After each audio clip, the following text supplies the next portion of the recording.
33 points the gap at the top of the championship. Now, are you allowing yourself to think about the World Championship? You've said every single race this year that you're not.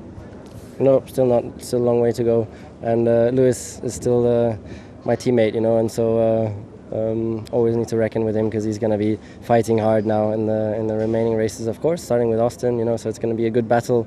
I'm sure it's going to be exciting. And for me, it's just now going to Austin, and I want to try and win there as well. He was cruising. He was, because as soon as I closed up, he pushed again. Then when I backed off, he backed off. So, he was just controlling the gap, which I, of course, understand because you don't want to use your tyres too much. But, at the end, we did a great strategy. Of course, Lewis was catching up a lot in the end. And we had a great battle, in the penultimate lap. But, of course, happy to fight him off. And from there on to get the second place. Just from the get-go, lots of wheel spin. And then I just lit them up, and I was just losing ground as everyone else gained traction, moving away. Could have been partly with the wet patch, but in general, it was just the getaway. It was not good. How tough were those opening laps then, being in the pack and to start with anyway, not being able to make your way through? Yeah, it was really hard. When you got all the turbulence of the cars in front of you, there's not really a lot I could do.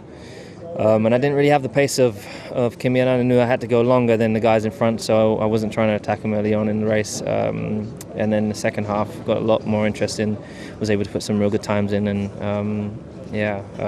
after that, generally happy with it. Is there frustration in the strategy today? Because the car looked like there was pace enough for at least a podium. Yeah, pace enough. I think pace enough for P2. In the end, obviously, we were a little bit further off than we should have been and we deserved, but that's how it goes sometimes. As I said, it's easy now to analyze and say what we could have done, when, and so on, but in the moment, I think it was the right decision. Well, for sure, but obviously when we started it, the cars need to be quite quick when we were on our own, but following people was tricky today. It affected the car quite a bit, and obviously it was hard to get close to them, but every time when we were on our own, but it was very, very little, unfortunately.